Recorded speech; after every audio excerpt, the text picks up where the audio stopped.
पिठोरीची कहाणी। 8-5 नगर होतं, तिथे एक ब्राह्मण होता। त्याच्या घरी श्रावणातल्या अवसेच्या दिवशी बापाचं श्राद्ध असे।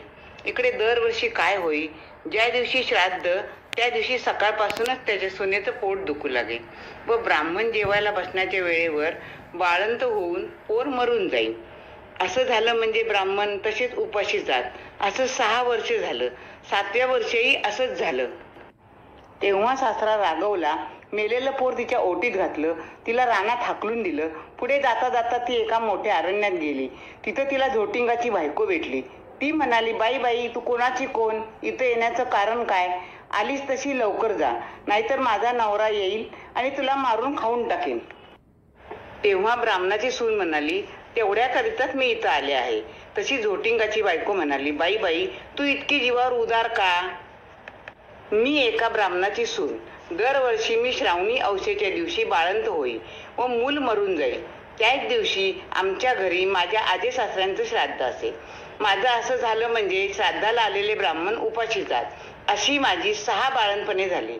7व्या खेपेलाही असंच झालं। तेव्हा मामंजींना राग आला। ते मला म्हणाले, माझा बाप तुझ्या बाळंतपणामुळं 7 वर्ष उपाशी राहिला, तर तू घरातून चालती हो। असं म्हणून हे मेलेलं मूल माझ्या ओटीत घातलं आणि मला घालवून दिलं। नंतर मी इथं आले। आता मला जगून तरी काय करायचं आहे? असं म्हणून ती रडू लागली। तशी झोटिंगाची बायको तिला म्हणाली, बाई बाई, तू भिवू नको, घाबरू नको, अशीच थोडीशी पुढे जा। तिथं तुला एक शिवाचं लिंग दृष्टीस पडेल। बेलाचं झाड लागेल, तिथे एका झाडावर बसून राहा। रात्री नागकन्या, देवकन्या, साती आसरा बरोबर घेऊन तिथं पूजेला येतील। पूजा झाल्यावर खीरपुरीचा नैवेद्य दाखवतील आणि अतिथी कोण आहे म्हणून विचारतील। असं विचारल्यावर मी आहे म्हणून सांग।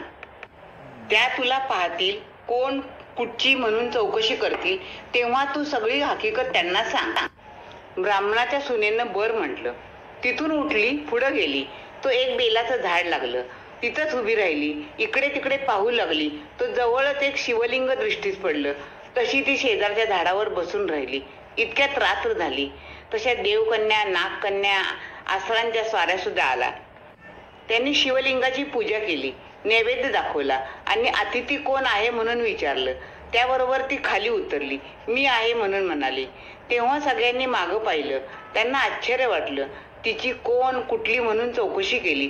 तिनं सर्व हकीकत सांगितली। नागकन्या, देवकन्यांनी तिच्या मुलाची चौकशी केली। तेव्हा आसरांनी ती दाखवली।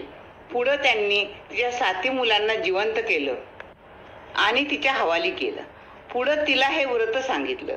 64 योगिनींची पूजा करायला सांगितली आणि मृत्यूलोकी हे व्रत प्रकट करायला सांगितलं। तसं तिनं विचारलं, ह्यानं काय होतं? आसरांनी उत्तर दिलं, हे व्रत केलं म्हणजे मुलं बाळ दगावत नाहीत, सुख समाधानात राहतात। पुढं ती त्यांना नमस्कार करून निघाली। ती आपल्या गावात आली। लोकांनी तिला पाहिले। ब्राह्मणाला जाऊन सांगितले, भटजी भटजी, तुमची सून घरी येत आहे। त्याला हे खोटं वाटले। अर्धघटकेने पाहू लागला। तो मुलं बाळ दृष्टीस पडू लागली। पाठीमागून सुनेला पाहिलं। तसा उठला, घरात गेला। मुठभर तांदूळ, तांब्याभर पाणी आणलं। तांदूळ सुनेवरून आणि मुलांवरून ओवाळून टाकले। हातपाय धुवून घरात आला। सर्व हकीकत सुनेला विचारली। तिनं ती सारी सांगितली। पुढं सर्वांना आनंद झाला आणि मुलाबाळांना सुद्धा सुखाने ती नांदू लागली। ही 7 उत्तराची कहाणी 5 उत्तरी सुफळ संपूर्ण। ओम नमः शिवाय, ओम नमः शिवाय।